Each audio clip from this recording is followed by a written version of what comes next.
დემოკრატიული ჩართულობის ცენტრში საერთაშორისო გამჭვირვალობა საქართველოს და სამართლიანმა არჩევნებმა საარჩევნო თემატიკასთან დაკავშირებით შეხვედრა გამართეს.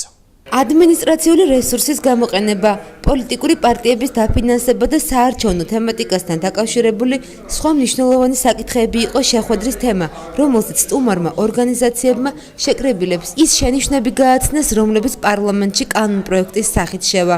აღნიშნულ საკითხებზე იმსჯელა ადგილობრივმა არასამთავრობო ორგანიზაციებმა და კანონპროექტზე მომუშავეებს თავიანთი შენიშვნები გაუზიარა. ეს შეხვედრები ემსახურება იმას, რომ გავაცნოთ ჩვენ რეკომენდაციებს საარჩევნო კანონმდებლობაში შესატანით ცვლილებების შესახებ საზოგადოებას, აქ იგულისხმება როგორც არასამთავრობო სექტორის, მედია საშუალებები, პოლიტიკური პარტიები და სხვა ნებისმიერი დაინტერესებული პირი, მათ შორის საარჩევნო ადმინისტრაცია იქნება ეს თუ მოხელეები.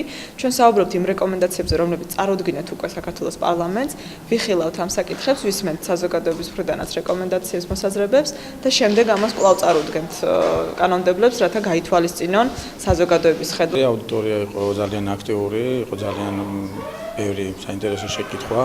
ამავე დროს არა მარტო შეკითხვები, არამედ თავიანთი ინიციატივებიც, რომლებიც იქნა ჩანიშნული და მომავალში ალბათ ვიმსჯელებთ ამ საკითხებთან დაკავშირებით და იმედი მაქვს, რომ ისინიც მოიქცევიან რეკომენდაციებში. ორგანიზაციები უკვე იმყოფებოდნენ საქართველოს სხვადასხვა რეგიონებში.